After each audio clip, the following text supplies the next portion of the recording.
And a very happy Saturday to you, freedom-loving, freedom-supporting, freedom-fighting, ever passionately freedom-pursuing Canadians and friends of mine.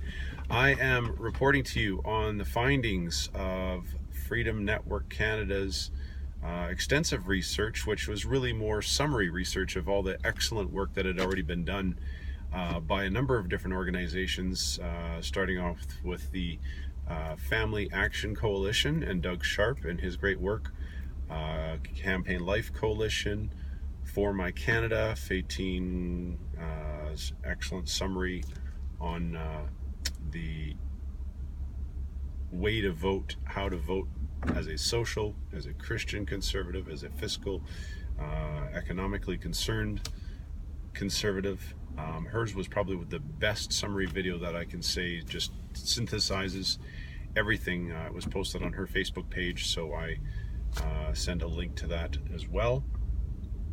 But in summary, there's a couple of different things that I wanted to discuss that is kind of disturbing, I have to say. I mean, it's one thing if we have a difference of views between freedom-loving Canadians and those who want to bring in jihadist, Muslim, terrorist values that are anti-Canadian and opposed to Canada. And okay, we can see there's a distinction and a separation of views there. And their stated goal is to bring their jihadist ways throughout all of the world. So no surprise there. We kind of know what their objective is. We know what they're about. We can see them coming a mile away. But what I find the most disturbing is the fact that we still have this residue of a political bias, a political stupidity, I'd rather call it. And I'm not politically correct, as you can evidently tell already.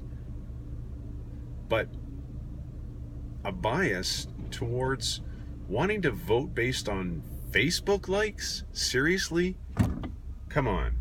I'm so grateful that the number one, overwhelmingly most popular conservative leader who should have won this election, hands down, because he had overwhelmingly the most Facebook likes, dropped out of the race. Thank you, Kevin O'Leary. Appreciate that. Glory be to God. But really, popular votes and strategic voting, like we're all so strategic and so smart. You know, why don't we just leave the strategy to the Lord? Why don't we just vote for who the right candidate is? Why don't we vote our Christian values for a change? We saw 10 years of a conservative government that went from a minority government to a majority government and dropped the ball because, guess what? Millions of unborn continue to get slaughtered in this nation. What kind of curse does that bring to our nation? And while an ongoing debate that I had with my mother many times of her passion for the Conservative Party and the leadership of Stephen Harper at the time, and don't get me wrong, I totally appreciate his economic visionary, really, for leading Canada in a very strong, powerful economic position at a time when other countries were struggling. He had that, no question. But he dropped it as a social conservative, and particularly once he had the majority and he was on his way out anyways. Come on, Stephen, you could have done something better for the social conservatives. So we social conservatives shoot ourselves in the foot when we say, well, you know, we got to be strategic here. We got to look at the Facebook likes. How about we just kind of leave that to the liberals, and we vote based on conscience, based on the voting records, based on the statements made, based on what the candidates are fighting for. And they're not all fighting for the same things, folks. So, in summary, hands down, this thing has to go to, oh, also one more word out to, what's the name of it now? There's lots of links on the website for it. It's not, or the time is now, or something. I apologize, I can't remember, but go to the website. Anyways, they did a tremendous work, research out in the coast, BC, of interviewing and talking to each candidate on all sorts of different issues. I sent a link on the website. You can take a look at that. Canada Family Action invited every single candidate to speak to the social conservative base, and guess what? Only 5 of them responded. That makes it real easy. Goodbye to the other 9.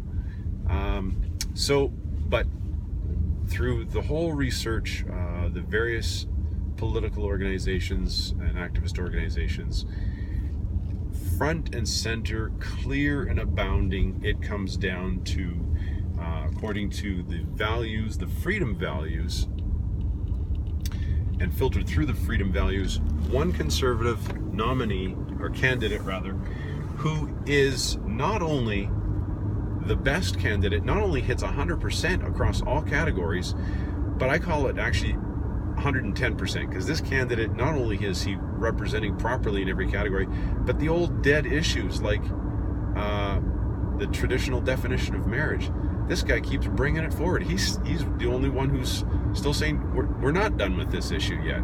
No, gay marriage is unacceptable. It's a Christian term. It doesn't belong in political speak, and it should have never been brought forward as Canadian legislation. So he's still fighting that.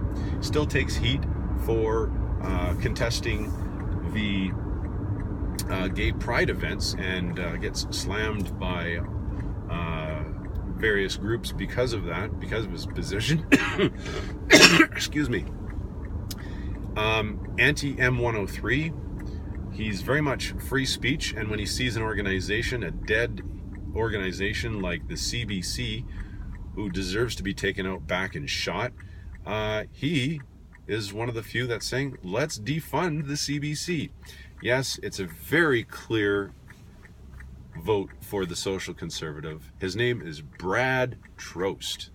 That's who you want to vote for. But nevertheless, I do filter through all the freedom values, ranking each individual candidate, and specifically how to vote. And also, there are a number of people who would suggest that it's important not only for your first, second, third votes, but even the last votes, because we want dropped off the ballot specifically those who have no social conservative interests whatsoever, those who specifically voted for the bathroom bill. Yeah, there's actually candidates running for the leadership of your Conservative Party who voted for the bathroom bill.